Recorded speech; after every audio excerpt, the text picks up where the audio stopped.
जितने यहाँ हमारे मेयर वगैरह हो गए हैं उन लोगों का भी अब सेल्फ सेंटर्ड सब कुछ है। मतलब वो उनका ये नहीं है कि शहर का जो संस्कृति है, इस शहर के जो संस्कार हैं वो जीवित किए जाएं और लोगों में प्रेरणा कि जो ये सारी चीजें प्रेरणा देने वाली हैं कि नई पीढ़ी को प्रेरणा कहते थे कि मैं अपनी बैटरी रिचार्ज करने के लिए मां नर्मदा के पास आया, क्योंकि यहाँ ज्यादातर देखा गया है कि किसी को प्रेम नहीं रह गया, किसी से प्रेम नहीं रह गया जी। तो जब तक अभी अगर ये चीज अगर जागरूक नहीं होगी तो ये आने वाले समय में हम प्रेमनाथ जी को भी भूल जाएंगे। और 3 नवंबर जबलपुर के तारीखी में इसलिए महत्वपूर्ण है कि ये 3 नवंबर जबलपुर की एक विशिष्ट पहचान के रूप में बनाने वाले प्रेमनाथ जी की पुण्यतिथि है। और इस समय हम लोग नर्मदा के बिल्कुल किनारे जलेरी घाट में खड़े हैं और ये जलेरी घाट वो जगह थी जो प्रेमनाथ जी को अत्यंत पसंद थी। जब भी वो बंबई से जबलपुर आते थे तो जबलपुर में वो एम्पायर टॉकीज और अपने बंगले में जितना समय नहीं बिताते थे उससे ज्यादा समय वे इस नर्मदा के तट पर बिताते थे। और आज हमारे साथ में उनकी पुण्यतिथि पर श्रद्धांजलि अर्पित करने कुछ लोग हैं। हमारे साथ श्री डीपी वाजपेयी, दुर्गा प्रसाद वाजपेयी जी भी हैं। आपको याद होगा कि हमने उनके साथ मिलके प्रेमनाथ और एम्पायर सिनेमा पर 3 एपिसोड बनाए थे। इसके साथ अलावा हमारे साथ जबलपुर के वरिष्ठ पत्रकार जयंत वर्मा जी हैं और मोंटी प्रेमनाथ के करीबी पवन शर्मा जी हैं। पवन शर्मा जी जबलपुर से ही में रहते हैं। और सबसे बाएं ओर श्री गोविंद प्रसाद जी हैं। श्री गोविंद प्रसाद जी श्री झाईलाल जी के पुत्र हैं और श्री झाईलाल जो थे वे प्रेमनाथ के बहुत ही नजदीकी उनके कर्मचारी थे।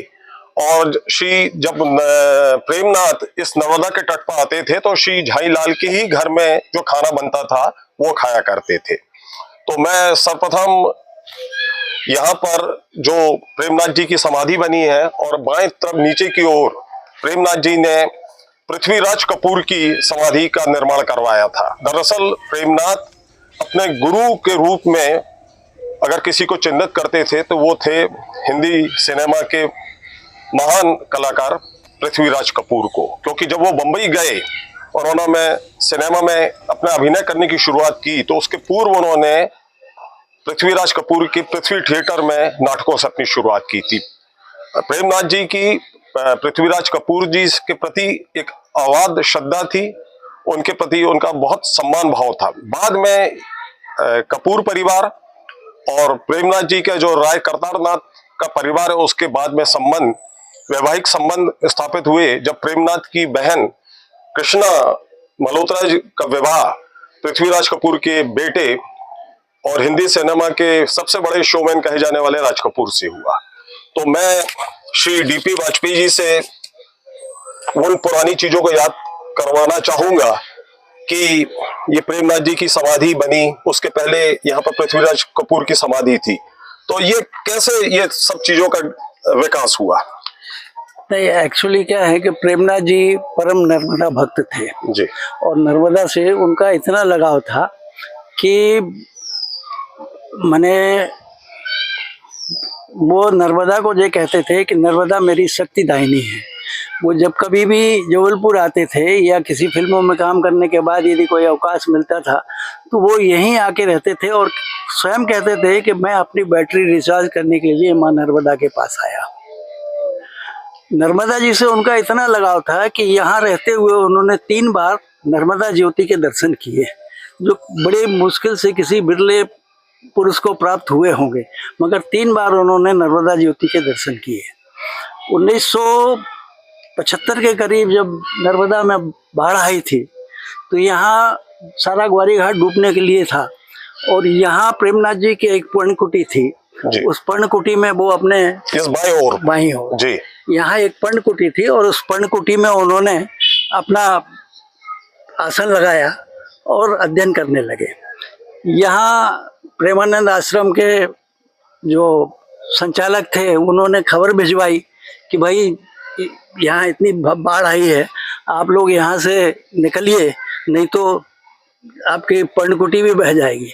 उन्होंने कहा जब माँ मेरे दरवाजे पे आ रही तो मैं छोड़ के क्यों जाऊंगा।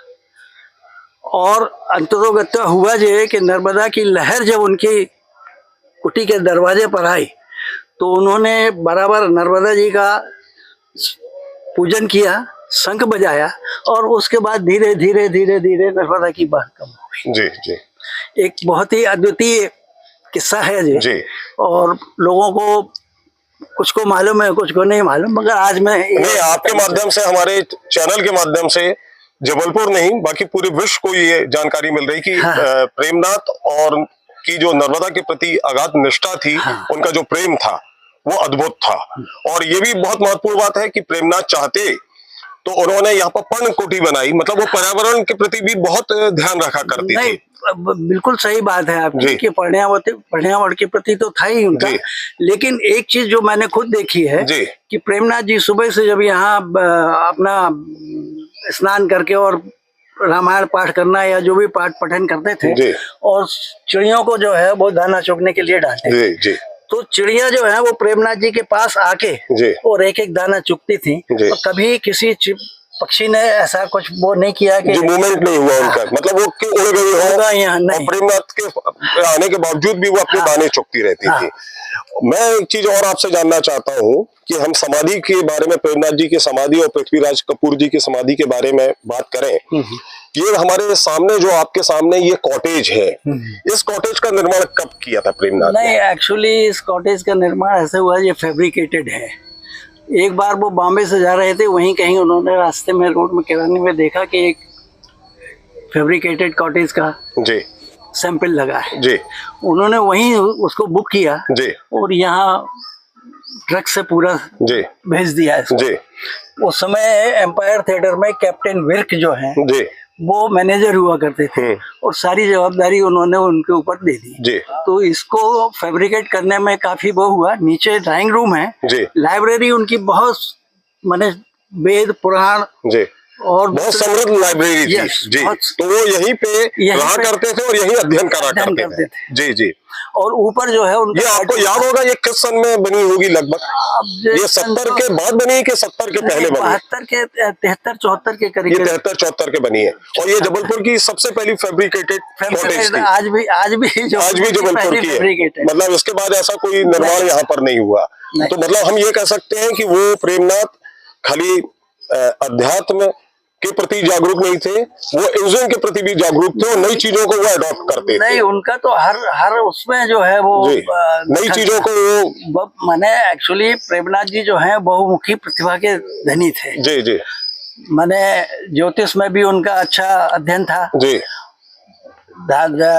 अध्यात्म में भी उनका अच्छा अध्ययन था जी और माने उनका तो फिल्मों में काम करना जी और उसके बाद फिर जो है अध्ययन करना। अच्छा, दूसरा नीचे की ओर जो पृथ्वीराज कपूर जी की और उनकी पत्नी की समाधि है, ये प्रेमनाथ जी ने पृथ्वीराज जी के निधन के पश्चात बनवाई थी। नहीं, स्वाभाविक है समाधि निधन के पश्चात हाँ, ही जी, बनेगी। जी, जी। और वो उन्हीं ने यहाँ बनवाई थी। जी जी। तो उस समय भी आप यहाँ उनके साथ आए थे जब ये समाधि का निर्माण हुआ था कि आपने नहीं नहीं, हमको मालूम था कि यहाँ समाधि का निर्माण है, क्योंकि क्या था कि यहाँ आना एक बड़ी, उस जमाने में बड़ी दिक्कत का काम होता था। जी जी फिर मैं तो नवभारत में भी था, जी तो समय निकालना बड़ा मुश्किल होता जी, था, जी, शाम के जी, अलावा जी। समय नहीं निकल पाता जी था। जी लेकिन उन्होंने यहाँ समाधि बनाई थी। जी। और ये समाधि जो प्रेमनाथ हाँ जी, जी की प्रेमनाथ जी की समाधि के बारे में बताइए। ये एक्चुअली क्या हुआ था कि उनकी डेथ के बाद जी 18 नवंबर को बीना राय, प्रेम किशन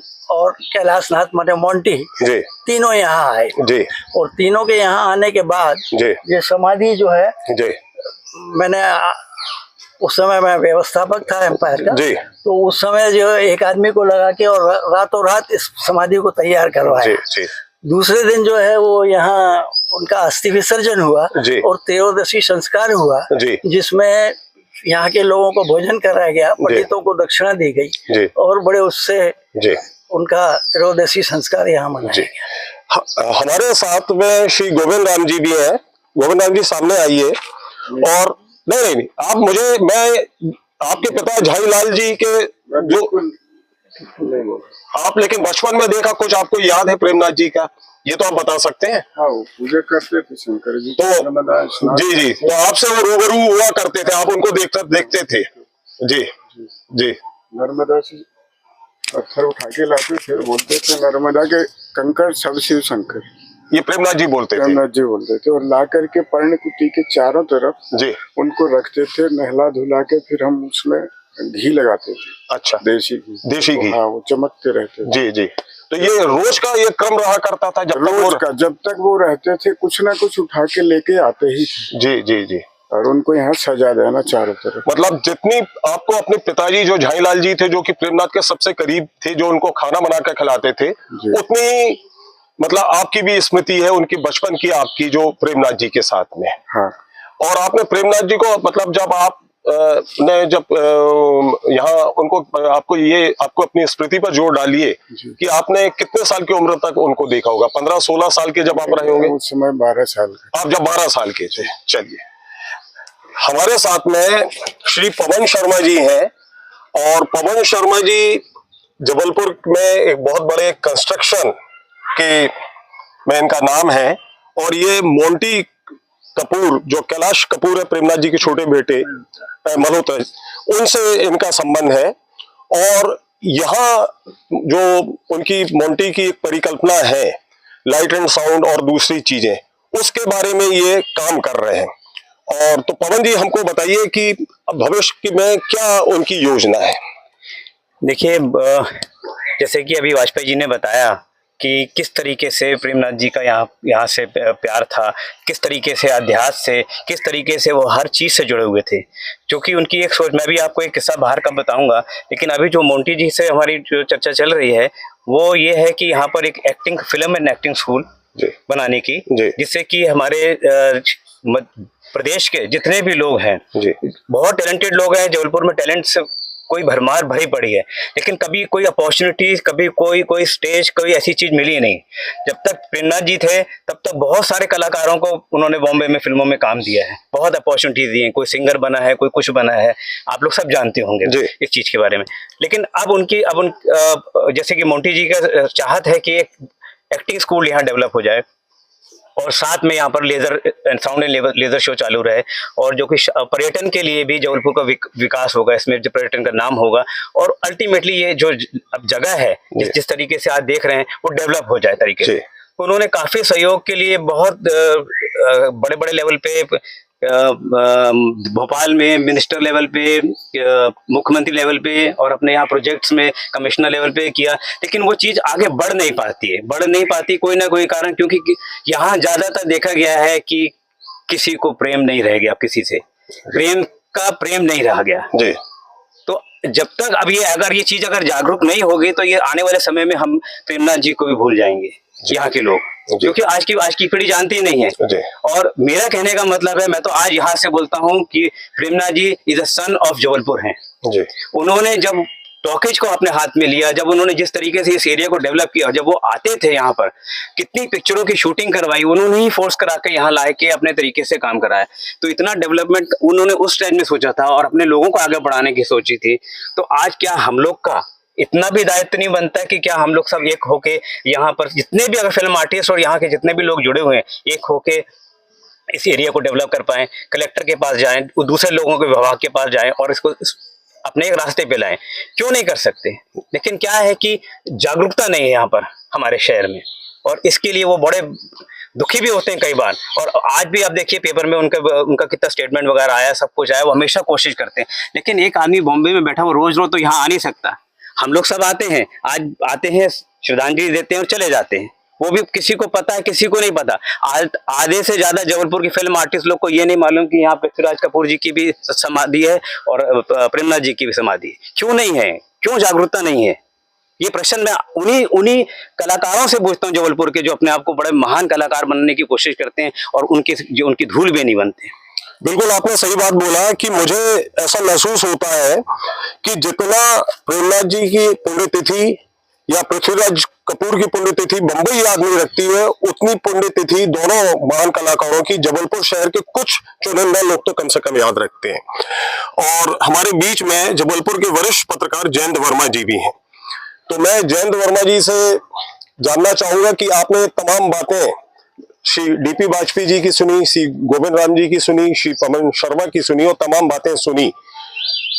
अभी कुछ दिन पहले अगस्त में एम्पायर टॉकीज को खतरनाक मानते हुए ढहा दिया गया, वहां एक मैदान बन रहा है। जबलपुर की जनभावना अलग अलग रूप में आ रही है। कोई कहता है कि वहां पर एक बहुत अच्छा नाट्यगृह बना दिया जाए, प्रेमनाथ की मूर्ति बनाई जाए, या उनके छोटे पुत्र मोंटी की परिकल्पना है कि लाइट एंड साउंड शो हो, यहाँ पर एक फिल्म एक्टिंग का एक इंस्टीट्यूट बनाया जाए। इन सब बातों को देखते हुए आपका भी कुछ ना कुछ एक नया विचार होगा कि आप क्या चाहते हैं कि प्रेमनाथ की स्मृति अक्षुण्ण रहे, अविस्मरणीय बने रहे। उसके लिए प्रशासन, शहर और जनप्रतिनिधियों को क्या करना चाहिए? मुझे लगता है जो विदेशों में जब हम जाते हैं तो वहाँ पे ये नहीं बताया जाता है कि ये फलानी बिल्डिंग बनी। वहाँ पे जो बड़े बड़े आर्टिस्ट हैं उनके घर कहाँ थे, उनकी जो जहाँ काम करते थे, जैसे अपन हॉलैंड में जाएं, सब जगह जाएं तो कहाँ पे वैन गॉग अपना पेंटिंग करते थे, कहाँ रहते थे, कहाँ एन फ्रैंक रहती थी, ये सब पूरा दिखाया जाता है। पर हिंदुस्तान में वो कल्चर नहीं है कि जैसे जबलपुर में प्रेमनाथ जी हैं और परसाई जी हैं। अब यहाँ परसाई जी जो जिस घर में रहते थे उसको अभी तोड़ा गया है थोड़े दिन पहले, और प्रेमनाथ जी का जो ये तो एम्पायर टॉकीज तो मतलब बड़ा भारी है, उसको तो एक एंटीक के रूप में यहाँ शहर की पहचान के रूप में उसको रखना था। रेलवे स्टेशन से कोई भी आता था सबसे पहले एम्पायर टॉकीज को देखता था, और उसका बनावट भी बहुत ही अलग ब्रिटिश पीरियड की थी। तो मुझे लगता है कि अब यहाँ जो इतने अधिकारी आते हैं वो सब बाहरी लोग आते हैं, उनका शहर से कोई लगाव नहीं है।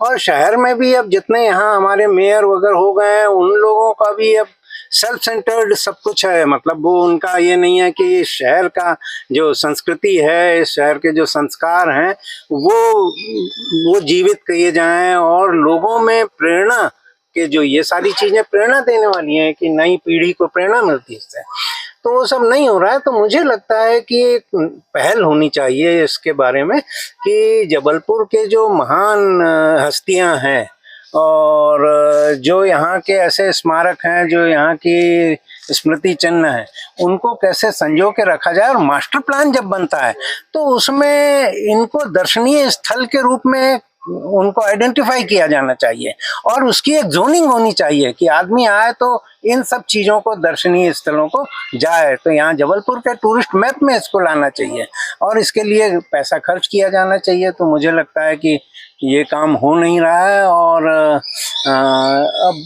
पहल की जानी चाहिए। हमारे जो नए अब लीडरशिप आ रही है उसको, और नहीं तो ये शहर की जो पहचान है वो खत्म हो जाएगी, और फिर लोग तो सब अपने नई पीढ़ी जो है उसको तो कुछ भी नहीं मालूम होगा कि प्रेमनाथ जी यहाँ क्या थे, प्रेमनाथ जी कौन थे और पृथ्वीराज कपूर कौन थे। वो सलमान खान और शाहरुख खान में ही वो बिजी रहते हैं। तो ये स्थिति है अभी। ये थे हमारे साथ जो 4 व्यक्ति थे, डीपी वाजपेयी जी, जयंत वर्मा जी, गोविंद प्रसाद जी और पवन शर्मा जी से बातचीत। आज 2024 का नवंबर महीना है। हमको ये देखना होगा कि जो आज यहाँ बात बोली गई है, जबलपुर के कुछ लोग अपनी श्रद्धा भावना से, अपनी व्यक्तिगत इच्छा से यहाँ पर आते हैं और प्रेमनाथ और पृथ्वीराज कपूर को श्रद्धांजलि देते हैं उनकी पुण्यतिथि पर। लेकिन अब जो पूरा जो बॉल है, जो गेंद है, वो प्रशासन, यहाँ के जनप्रतिनिधियों और यहाँ की बड़ी जो प्रशासकीय इकाई है उनके पास में है। हो सकता है कि 2050 आ जाए, 26 साल के बाद हम लोग भी ऐसी रूप में यहाँ आते रहें और सिर्फ हमको यहाँ पर समाधि भर देखने को मिले। अब मुद्दा ये है कि इसको लोग एक मुद्दा बनाए, लेकिन व्यक्ति इतने कम हैं कि ये मुद्दा नहीं बन सकता है। इसमें सबसे बड़ी बात ये है कि इस चीज को प्रशासन और उसके नुमाइंदे खुद महसूस करें। मैं इस वीडियो के साथ पृथ्वीराज कपूर और प्रेमनाथ जी को हम सबकी ओर से यहाँ पर श्रद्धांजलि देता हूँ।